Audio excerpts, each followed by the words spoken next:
7ਵੀਂ class ਦੇ ਪਿਆਰੇ ਬੱਚਿਓ, ਇਹ ਜੋ ਸਾਡਾ ਅਧਿਆਏ 2 ਭਿੰਨਾਂ ਅਤੇ ਦਸ਼ਮਲਵ, ਤੁਹਾਨੂੰ ਪਤਾ ਹੈ ਕਿ ਟੀ ਵੀ ਉੱਪਰ ਤੁਹਾਨੂੰ ਇਹਦੇ ਬਾਰੇ ਸਾਰਾ ਕੁਝ ਪੜ੍ਹਾਇਆ ਜਾ ਚੁੱਕਿਆ।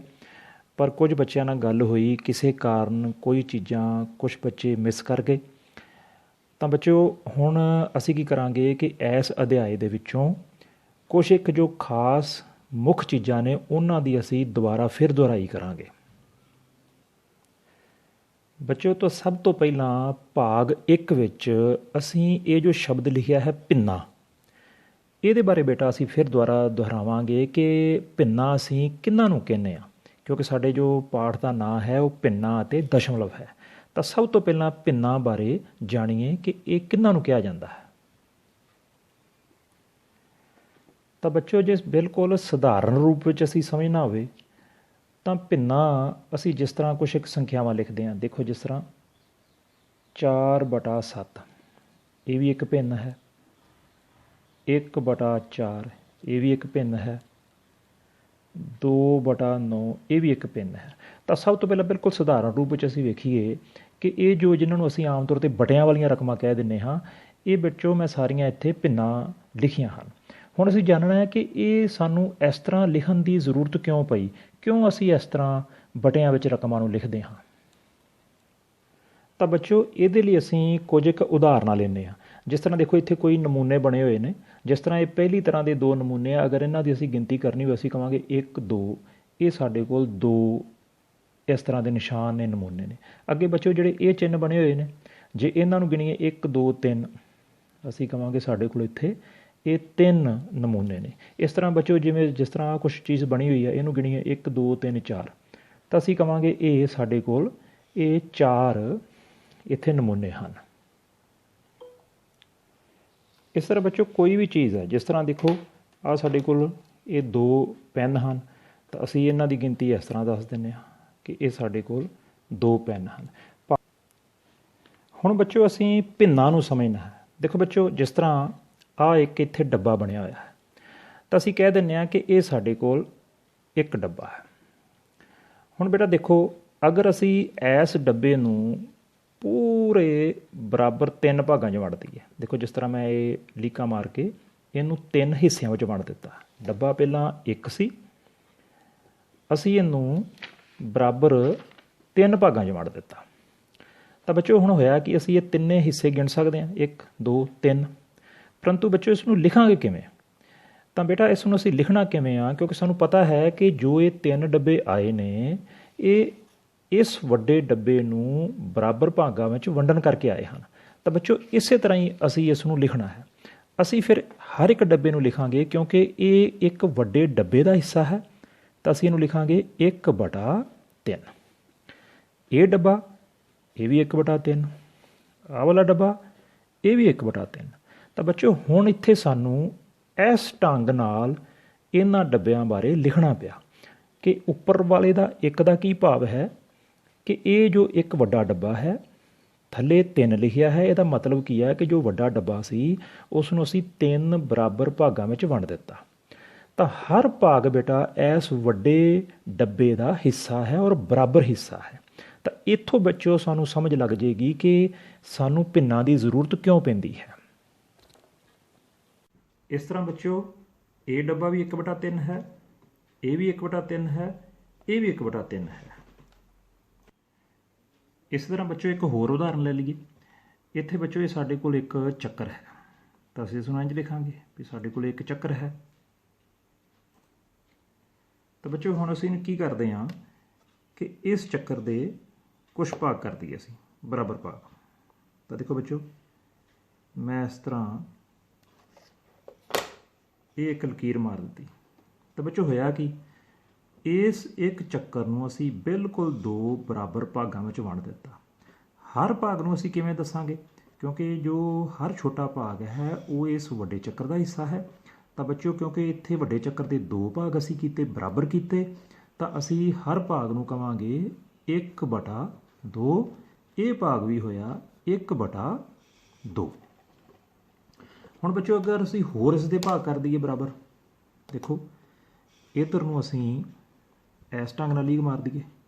ਤਾਂ ਵੇਖੋ, ਜਿਹੜਾ ਹੁਣ ਸਾਡਾ ਚੱਕਰ ਹੈ ਉਹ 4 ਬਰਾਬਰ ਭਾਗਾਂ 'ਚ ਵੰਡਿਆ ਗਿਆ 1 2 3 4।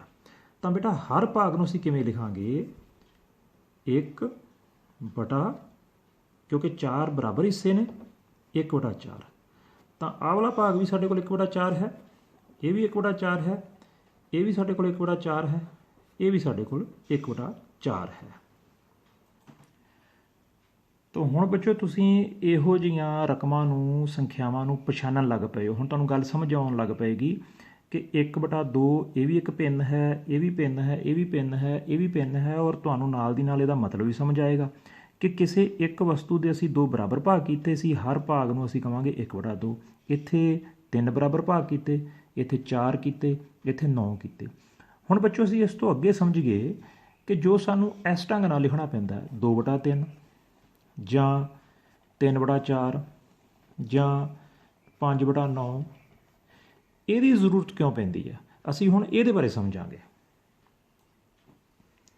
ਤਾਂ ਬੱਚੋ ਇਸ ਦੇ ਲਈ ਅਸੀਂ ਫਿਰ ਉਸੇ ਆਪਣੀ ਪੁਰਾਣੀ ਉਦਾਹਰਨ 'ਤੇ ਚੱਲੀਏ। ਦੇਖੋ ਅਸੀਂ ਇੱਥੇ ਇਸ ਵੱਡੇ ਡੱਬੇ ਦੇ 3 ਬਰਾਬਰ ਭਾਗ ਕੀਤੇ ਹਨ, ਇਹਦਾ ਮਤਲਬ ਇਹ ਵੀ 1 ਬਟਾ 3 ਹੈ, ਇਹ ਵੀ 1 ਬਟਾ 3 ਹੈ, ਇਹ ਵੀ 1 ਬਟਾ 3 ਹੈ। ਅਸੀਂ ਬੱਚੋ ਕੀ ਕਰਦੇ ਹਾਂ ਕਿ ਕੋਈ 2 ਡੱਬੇ ਉਹਨਾਂ ਨੂੰ ਸ਼ੇਡ ਕਰ ਦਿੰਦੇ ਹਾਂ।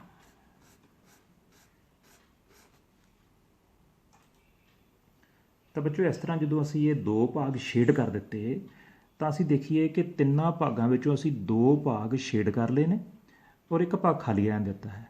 ਤਾਂ ਸ਼ੇਡ ਭਾਗ ਨੂੰ ਬੱਚੋ ਅਸੀਂ ਕਿਸ ਤਰ੍ਹਾਂ ਲਿਖਾਂਗੇ, ਕਿਉਂਕਿ 2 ਹਿੱਸੇ ਜਾਂ 2 ਭਾਗ ਬੱਚੋ ਅਸੀਂ ਸ਼ੇਡ ਕਰ ਦਿੱਤੇ ਨੇ 3 ਵਿੱਚੋਂ।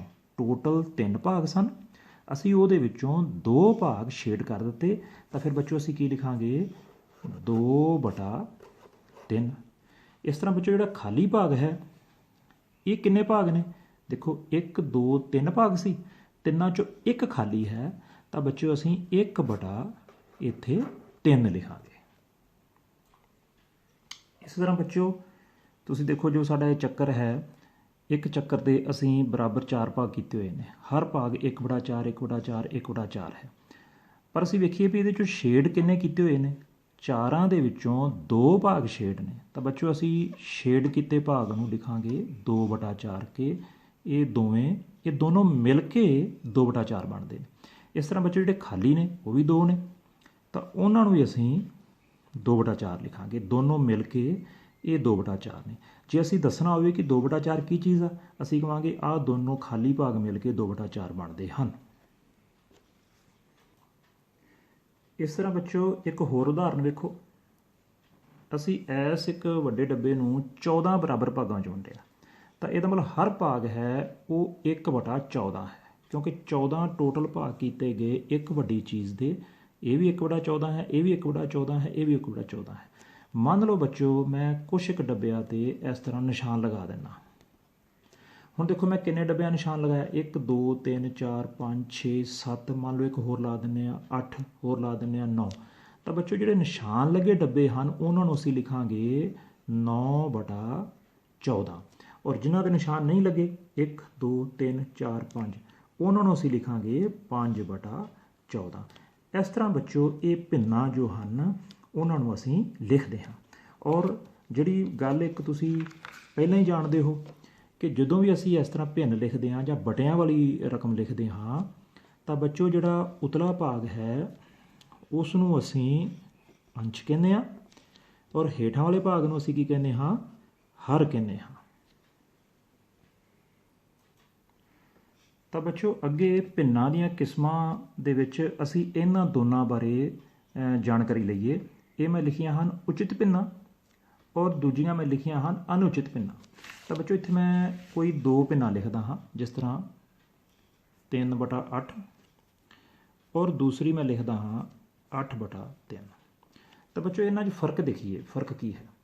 ਇੱਥੇ ਅਸੀਂ ਵੇਖ ਸਕਦੇ ਹਾਂ ਕਿ ਇਸ ਭਿੰਨ ਦਾ ਜੋ ਅੰਸ਼ ਹੈ ਉਹ ਹਰ ਤੋਂ ਛੋਟਾ ਹੈ, ਜਦ ਕਿ ਇੱਧਰ ਜੋ ਇਸ ਦਾ ਅੰਸ਼ ਹੈ ਉਹ ਹਰ ਤੋਂ ਵੱਡਾ ਹੈ। ਤਾਂ ਬੱਚੋ ਜਿਸ ਭਿੰਨ ਵਿੱਚ ਅੰਸ਼ ਜੋ ਹੈ ਉਹ ਹਰ ਤੋਂ ਛੋਟਾ ਹੈ, ਜਿਸ ਭਿੰਨ ਦੇ ਵਿੱਚ ਅੰਸ਼ ਹਰ ਤੋਂ ਛੋਟਾ ਹੈ ਉਸ ਨੂੰ ਬੱਚੋ ਅਸੀਂ ਉਚਿਤ ਭਿੰਨ ਕਹਾਂਗੇ, ਉਸ ਨੂੰ ਅਸੀਂ ਕਹਾਂਗੇ ਉਚਿਤ ਭਿੰਨ। ਇਹਦਾ ਮਤਲਬ ਇਹ ਉਚਿਤ ਭਿੰਨ ਹੈ। ਪਰ ਬੱਚੋ ਜਿਹਦੇ ਵਿੱਚ ਜੋ ਅੰਸ਼ ਹੈ ਉਹ ਹਰ ਤੋਂ ਵੱਡਾ ਹੈ, ਉਸ ਨੂੰ ਬੱਚਿਓ ਅਸੀਂ ਅਨੁਚਿਤ ਭਿੰਨ ਕਹਾਂਗੇ। ਜਿਸ ਤਰ੍ਹਾਂ 1/8 ਇਹ ਵੀ ਉਚਿਤ ਭਿੰਨ ਹੈ, 2/9 ਇਹ ਵੀ ਉਚਿਤ ਭਿੰਨ ਹੈ, 11/125 ਇਹ ਵੀ ਉਚਿਤ ਭਿੰਨ ਹੈ। ਪਰ ਅਗਰ ਅਸੀਂ ਅੰਸ਼ ਨੂੰ ਵੱਡਾ ਕਰ ਦਿੱਤਾ ਤਾਂ ਬੇਟਾ ਇਹ ਅਣਉਚਿਤ ਭਿੰਨ ਹੈ। ਹੋਰ ਲਿਖ ਲਈਏ 9/4 ਇਹ ਵੀ ਅਣਉਚਿਤ ਭਿੰਨ ਹੈ। ਹੁਣ ਬੱਚਿਓ ਮੈਂ ਤੁਹਾਨੂੰ ਪ੍ਰੈਕਟਿਸ ਵਾਸਤੇ ਇਹ 2 ਸਵਾਲ ਦੇ ਰਿਹਾ ਹਾਂ, ਇਹਨਾਂ ਨੂੰ ਹੱਲ ਕਰਕੇ ਤੁਸੀਂ ਮੈਨੂੰ ਮੈਸੇਜ ਕਰਨਾ ਹੈ। ਦੇਖੋ ਜੋ ਸਭ ਤੋਂ ਪਹਿਲਾ ਚਿੱਤਰ ਤੁਸੀਂ ਵੇਖ ਰਹੇ ਹੋ, ਤੁਸੀਂ ਬੱਚਿਓ ਮੈਨੂੰ ਦੱਸਣਾ ਹੈ ਕਿ ਹਰ ਡੱਬਾ ਜੋ ਇਸ ਦਾ ਭਾਗ ਹੈ ਵੱਡੇ ਡੱਬੇ ਦਾ, ਉਹ ਕਿਹੜੀ ਭਿੰਨ ਨੂੰ ਦਰਸਾ ਰਿਹਾ ਹੈ। ਹਰ ਡੱਬਾ ਉਸ ਨੂੰ ਅਸੀਂ ਕਿਹੜੀ ਭਿੰਨ ਨਾਲ ਲਿਖ ਸਕਦੇ ਹਾਂ। ਇਸੇ ਤਰ੍ਹਾਂ ਜੋ ਇਹ ਅਗਲਾ ਬੇਟਾ ਤੁਸੀਂ ਚਿੱਤਰ ਵੇਖ ਰਹੇ ਹੋ, ਇਹਦੇ ਵਿੱਚ ਵੀ ਮੈਂ ਬਰਾਬਰੀ ਹਿੱਸੇ ਕੀਤੇ ਹੋਏ ਆ। ਤੁਸੀਂ ਮੈਨੂੰ ਦੱਸਣਾ ਹੈ ਵੀ ਕਿੰਨੇ ਹਿੱਸੇ ਤੇ ਜਿਹੜੇ ਮੈਂ ਨਿਸ਼ਾਨ ਲਾਏ ਆ ਉਸ ਦੀ ਭਿੰਨ ਕੀ ਬਣੇਗੀ ਔਰ ਖਾਲੀ ਹਿੱਸੇ ਦੀ ਭਿੰਨ ਕੀ ਬਣੇਗੀ। ਇੱਕ ਤਾਂ ਬੇਟਾ ਇਹ ਪਹਿਲਾ ਕੁਐਸਚਨ ਹੈ। ਦੂਜਾ ਬੇਟਾ ਕੁਐਸਚਨ ਕੀ ਤੁਸੀਂ ਕਰਨਾ ਹੈ ਕਿ ਅਸੀਂ 3/7 ਭਿੰਨ ਨੂੰ ਦਰਸਾਉਣ ਲਈ ਕਿਹੜਾ ਚਿੱਤਰ ਬਣਾਵਾਂਗੇ। ਤੁਸੀਂ ਇਹਦੇ ਵਾਸਤੇ ਵੀ ਇੱਕ ਚਿੱਤਰ ਬਣਾਉਣਾ ਹੈ, ਇਹਦੇ ਵਾਸਤੇ ਵੀ ਚਿੱਤਰ ਬਣਾਉਣਾ ਹੈ, ਇਹਦੇ ਵਾਸਤੇ ਵੀ ਚਿੱਤਰ ਬਣਾਉਣਾ ਹੈ। ਚਾਹੇ ਤੁਸੀਂ ਚੱਕਰ ਦੇ ਨਾਲ ਬਣਾ ਲਓ, ਚਾਹੇ ਤੁਸੀਂ ਇਸ ਤਰ੍ਹਾਂ ਇਹ ਆਇਤ ਰੂਪ ਵਿੱਚ ਇਹ ਬਣਾ ਲਓ, ਇਹ ਤੁਹਾਡੀ ਮਰਜ਼ੀ ਹੈ। ਤੁਸੀਂ ਮੈਨੂੰ ਇਹ ਦੋਵੇਂ ਕੁਐਸਚਨ ਹੱਲ ਕਰਕੇ ਮੈਸੇਜ ਕਰਨੇ ਹਨ।